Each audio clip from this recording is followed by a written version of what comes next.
Ada beberapa pandangannya Byung Chul Han. Kenapa orang bisa depresi? Yang pertama, efek dari overload informasi, overload kemungkinan, dan overload aktivitas. Overload informasi itu segala informasi masuk ke kita. Ketika segala informasi masuk ke kita, terbuka banyak sekali kemungkinan yang bisa kita lakukan. Ketika banyak sekali kemungkinan bisa kita lakukan, alternatifnya dua, kita bingung, atau yang kedua kita melakukan macam-macam hal tanpa pertimbangan mendalam. Jatuhnya overload aktivitas.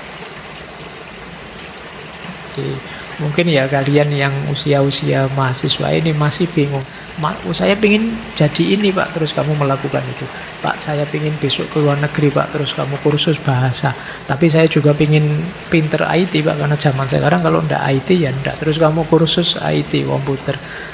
Itu ndak cuma operator Pak, sekarang yang lebih dicari itu yang coding. Yo, terus kamu kursus coding. Setelah itu, tapi selain itu Pak, terus apa baik kamu hidup ini kan perlu ketenangan Pak, berarti ya perlu jiwa yang stabil. Antara lain harus bisa musik lah Pak, terus kamu kursus musik, terus kamu semuanya kamu ikuti. Dari mana kamu tahu? Banjir informasi di kepalamu. Wah ini baik ini, oh itu bagus ini, wah sekedar nyari tukang pijet aja terus kamu googling, kok banyak ya, mungkin di sini dicoba, enggak cocok, nanti tukang pijet sana masih belum cocok juga, oh ini enak sih tapi lebih enak yang kemarin, terus kamu bingung. Jadi banjir informasi, banjir kemungkinan, akhirnya banjir aktivitas, terus kamu depresi. Jangan dikira banjir informasi itu menyenangkan. Ada banyak konsep yang kemarin-kemarin kita pelajari itu mengajarkan ke kita, ada kalanya tidak tahu itu lebih baik. Jadi dalam banyak aspek kadang-kadang tidak tahu itu lebih selamat. Ketika kamu tahu, kamu tambah ribet, tambah repot, tambah cemas. Misalnya, kamu punya teman, kamu tidak tahu kalau teman ini dulunya misalnya pernah dihukum karena apa gitu, karena pelecehan atau karena apa gitu. Ketika tidak tahu kamu aman, dia sudah tobat, sekarang kamu nyaman saja, kamu tidak tahu masih jalan. Tapi begitu kamu tahu, beda sudah kan, kamu mulai deg-degan ini, saya harus ngambil jarak ini saja, kamu mulai, karena kamu tahu dan kamu tidak berani tanya, pokoknya minggir saja. Ini yang sering terjadi. Jadi overload informasi, overload kemungkinan, akhirnya overload aktivitas. Kemudian orang banyak depresi karena menganggap kegagalan terjadi karena aku yang tidak kompeten. Jadi dia lupa bahwa manusia itu tidak ada yang tanpa batas, semuanya terbatas. Tidak ada manusia yang menguasai nasibnya 100%. Bahkan kalian yang ahli pun kadang-kadang juga gagal. Tapi karena tadi teorinya, kamu pasti bisa. Setiap orang punya potensi. Apapun yang ingin kamu lakukan, kamu pasti mampu.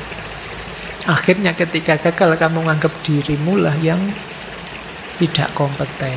Terus kamu merasa saya tidak produktif, saya jelek, saya tidak canggih, saya tidak berharga. Di situ dia merasa depresi. Apalagi kemudian anti negativitas. Kamu merasa tertekan. Di mana-mana ditanya orang, kapan lulus? Nanti kalau sudah lulus, kapan nikah? Belum lagi kapan kerja. Sudah nikah, sudah kerja, kapan punya anak? Sudah punya anak, kapan beli mobil? Sudah punya anaknya, sudah 2 kok belum punya mobil. Nanti kapan punya rumah sendiri? Kapan? Kamu tertekan terus. Mungkin sampai tua juga begitu. Sampai punya anak, punya cucu, kamu ditekan terus. Itu yang membuat kamu kelelahan. Kadang orang tanya kayak gitu kan basa-basi saja tuh. Tapi kamu menganggapnya serius. Kalau basa-basi jawabnya ya basa-basi saja. Kapan nikah? Insya Allah. Itu aja kan. Kapan kerja? Insya Allah. Itu aja, sudah aman. Tapi karena kamu baper, terus kamu stres. Kenapa kamu baper? Kamu kelelahan.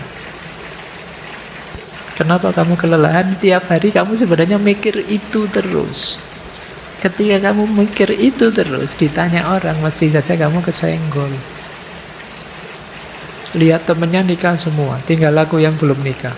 Tiap hari kamu mikir, kok ya temanmu santai tanya, lah kapan kamu? Wow, sejak kemarin tak pikir, sekarang kamu senggol. Tentu saja terus jadi baper. Kapan punya rumah? Itu sejak dulu sudah mikir kapan punya rumah, malah ditanya lagi. Tersulutlah dirimu. Jadi ini yang membuat hari ini banyak orang depresi. Belum lagi kalian kehilangan jati diri, kehilangan makna hidup. Dari mana kita bisa hilang jati diri? Dari banjir informasi. Terus kita merasa berarti diriku ini tidak ideal. Berarti diriku ini masih negatif, masih jelek. Terus kamu ingin ganti diri yang lebih baru, lebih fresh, dan kamu tidak mampu ke sana. Tambah stres, tambah kalian depresi. Ini problem hari ini ya. Kemudian isolasi sosial. Hari ini tidak seperti dulu, kita cenderung lebih individual. Iya sih, kalau di medsos rame, tapi dalam kehidupan nyata kita lebih tersekat-sekat. Kadang saya duduk di sini, teman duduk di sebelah, masing-masing pegang HP, ngobrolnya tidak dengan yang bersebelahan, tapi dengan yang berjauhan. Sehingga banyak orang yang depresi, putus asa sendirian. Dan dia tambah depresi lagi karena menganggap tidak ada orang peduli ke dia. Itu yang kemudian beberapa kita lihat kisah-kisah orang sampai ingin mengakhiri hidupnya, menganggap hidupnya tidak berarti, tidak bermakna karena saya tidak punya karya, karena saya tidak seideal yang dibilang motivator-motivator itu, karena saya terus merasa ngapain terus saya hidup. Nah ini kalian harus sudah mulai hati-hati ya, kalau sudah ada pikiran-pikiran seperti ini, cari teman, jangan sendirian. Masih banyak orang yang peduli pada kalian, cuma belum dapat momen saja untuk dekat dan menyapamu. Saya yakin temanmu banyak, kalau dia tahu masalahmu, sukarela mereka akan membantu menghiburmu. Sayangnya situasi hari ini membuat kita saling berjauhan, saling tersekat. Lebih terbuka. Kalian kalau di dunia nyata mungkin hari ini jarang terbuka. Terbukamu justru di dunia maya, dunia digital, dunia medsos. Itu apa saja kamu pamerkan. Tapi kalau ketemu teman di dunia nyata, kamu malah diam. Jadi temanmu tidak tahu ada gejolak apa di pikiranmu, apa kegelisahanmu. Ya, jadi ini problem kedua, depresi. Kata Byung-Chul Han, keluhan individu yang depresi tidak ada yang mungkin. Ini kan orang putus asa, tidak ada yang mungkin lagi aku lakukan. Hanya dapat terjadi dalam masyarakat yang berpikir tidak ada yang tidak mungkin.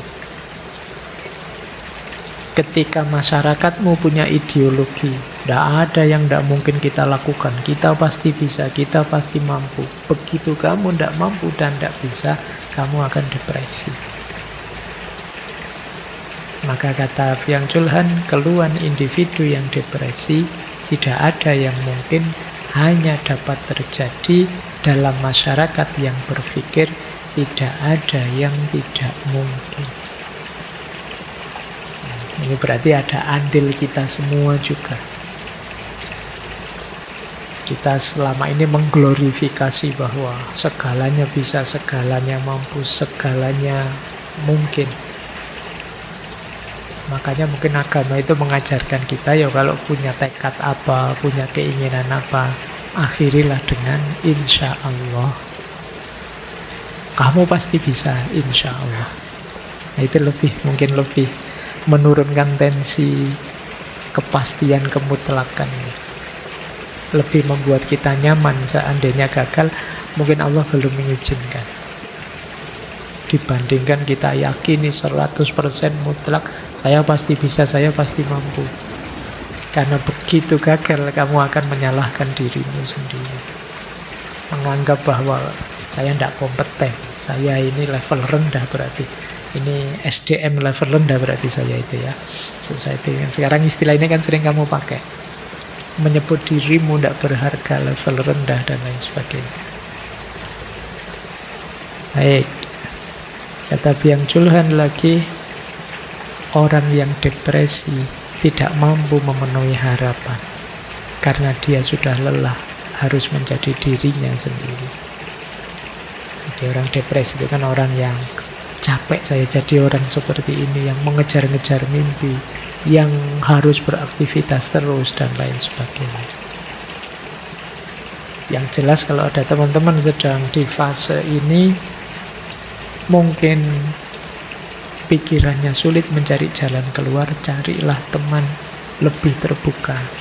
Jangan diam saja, jangan dipendam sendiri. Di sekitarmu ada banyak telinga yang siap mendengarkan. Kamu saja yang jarang menyapa mereka. Sapalah, maka mereka siap mendengarkan apapun keluhannya. Jangan dipendam sendirian. Oke, kita lanjutkan. Jadi setelah burnout, depresi, ini yang mungkin sampai hari ini masih kamu lakukannya, narsisme.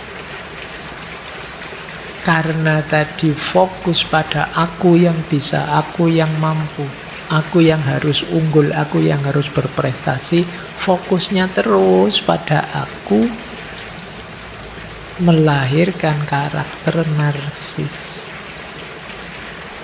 Kalian hanya melihat dirimu sendiri, mengejar pengakuan, mencari validasi. Kamu bingung kalau sudah posting lama, tidak ada yang nge-like, tidak ada yang jempoli, tidak ada yang komen. Tiap hari kamu memproduksi kabar, berita, info tentang dirimu sendiri. Semua bagian dari dirimu kamu pamerkan. Ini yang oleh Byung Chul Han disebut transparansi. Hari ini kita ada di situasi transparansi total. Kitalah yang membuka diri kita seluas-luasnya pada orang lain. Tujuannya apa? Pamer. Tidak hanya yang dalam bentuk foto, dalam bentuk kata, komentar, kalimat. Kalian sedang pamer. Kamu sedang pamer, ingin menunjukkan saya loh sekarang ngerti filsafat. Terus komentarmu mampu-mampu filosofis semua. Ya kan? Terus komenmu, wah, gagasan seperti ini pernah disampaikan Nietzsche sebelumnya, dan kamu bangga. Terus temanmu jempoli semua, wah kamu hebat sekali. Atau kamu ingin menunjukkan kamu anak soleh, terus kamu komentarnya disisipi ayat. Terus kamu, jadi tidak harus foto, ternyata tidak harus gambar juga untuk kamu narsis menunjukkan dirimu. Atau kamu ingin menunjukkan kamu orang yang lucu, atau kamu ingin menunjukkan orang yang peduli, atau kamu, ya semuanya sebenarnya tujuanmu ingin diakui, divalidasi.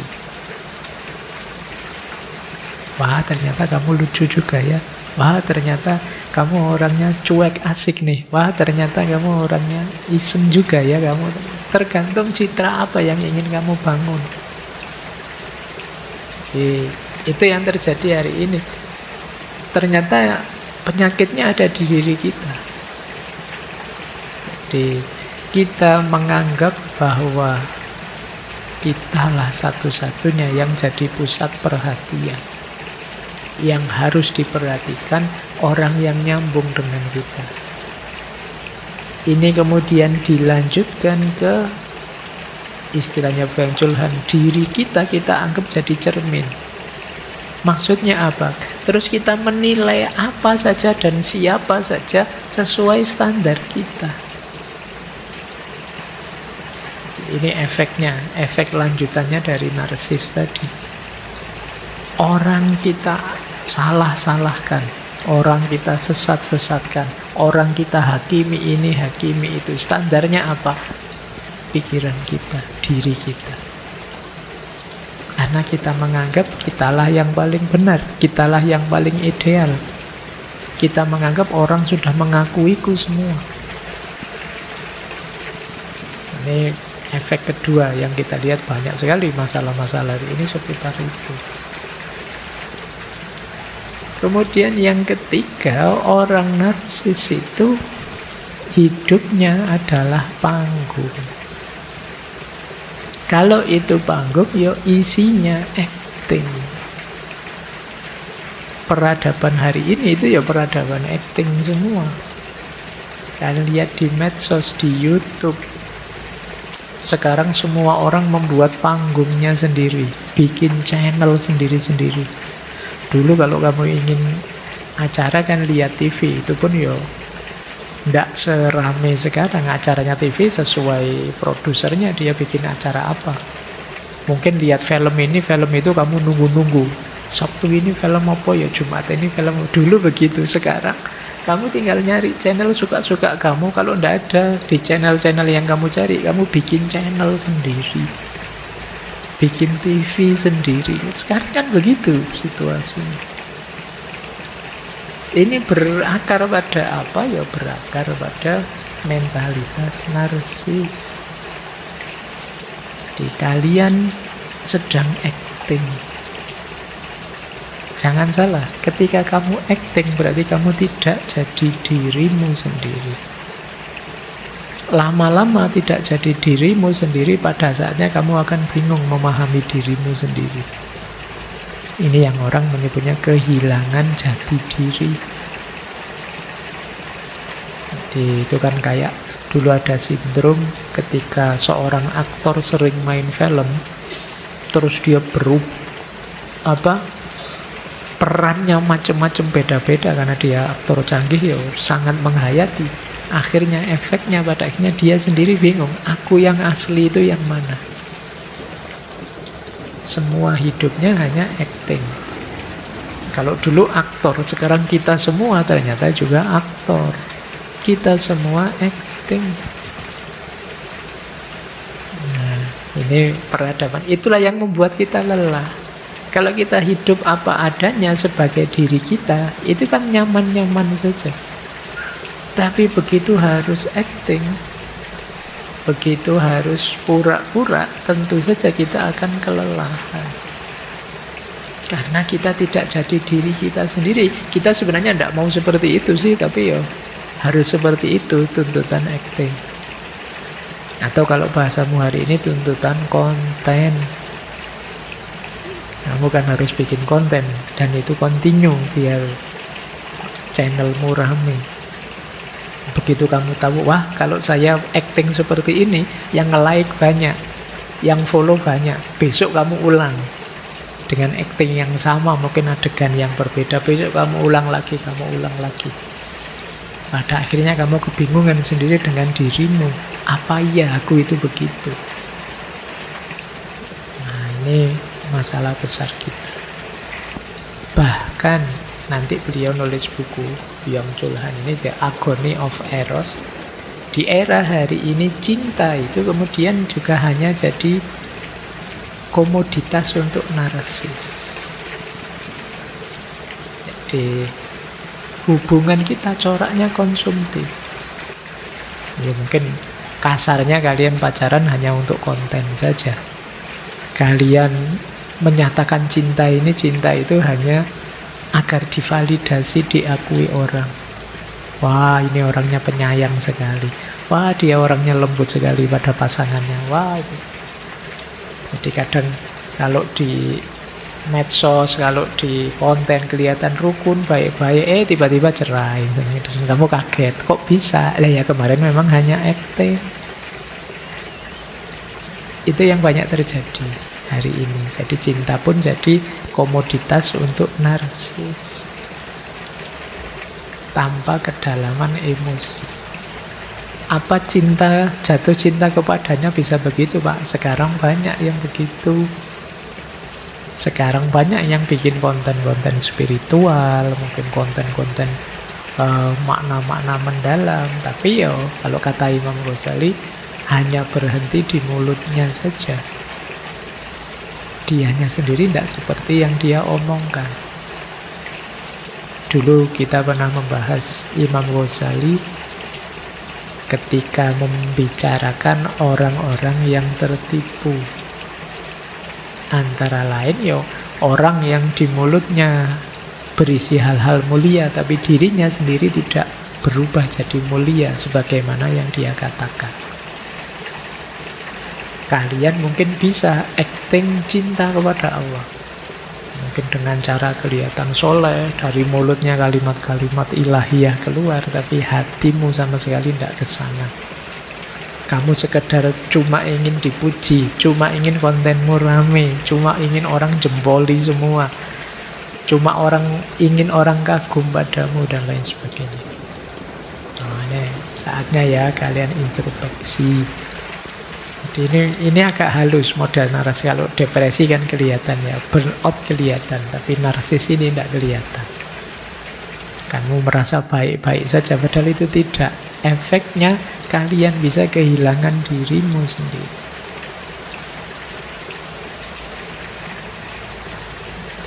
Kata Byung-Chul Han, dalam jejaring sosial, fungsi teman terutama adalah untuk meningkatkan narsisme dengan memberikan perhatian sebagai konsumen pada ego yang dipamerkan sebagai komoditas.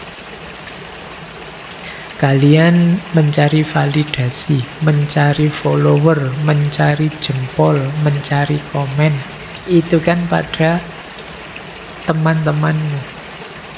Gunanya apa sih kamu mencari follower yang banyak? Secara psikologis, kata Byung-Chul Han, untuk meningkatkan narsisme. Merekalah konsumenmu, kamu penjualnya. Merekalah penontonnya, kamu aktornya. Jadi teman-teman yang di jejaring sosial itu sebenarnya fungsinya sebagai konsumen narsisme. Nah, nanti kalau kalian menyapa followermu begitu ya, wahai konsumen narsisku.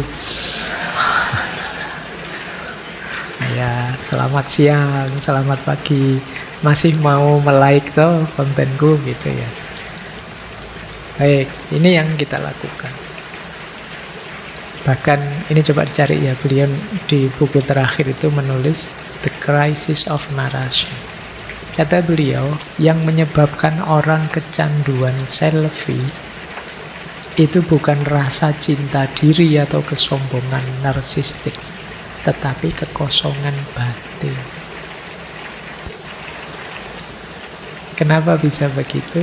Karena dia belum yakin terhadap dirinya. Maka dia perlu penegasan orang lain tentang bahwa aku ini hebat loh, aku ini cantik loh, aku itu ganteng loh, aku itu pinter loh, aku itu. Dia menunggu penegasan dari orang lain baru dia yakin bahwa aku begitu. Ini yang membuat ini yang disebut oleh Byung-Chul Han, batinnya sedang kosong.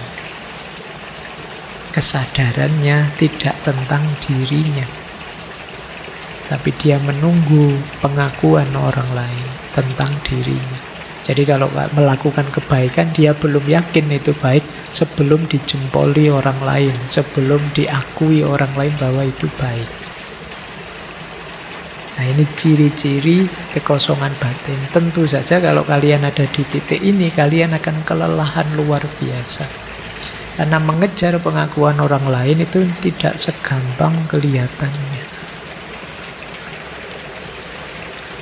Karena biasanya orang yang mentalnya seperti ini, ada kritik satu saja, dia panik sudah.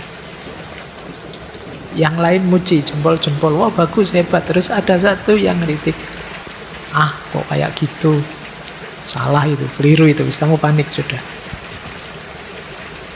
Karena kamu ingin pengakuan total. Begitu ada satu yang negatif, ya kamu gelisah dengan itu. Yang sering bikin konten mungkin merasakan ya, kalau dikritik satu gitu. Untungnya saya tidak main medsos. Kalau saya main medsos mungkin aku stres sejak dulu ya. Kalau ada kritik, ada itu. Mungkin kalau dengar filsafat kafir pak, itu mungkin untungnya saya tidak ngikuti perdebatan itu. Mungkin kalau ngikuti terus bubar lah, tidak ngaji-ngaji filsafat, mungkin bisa begitu ya.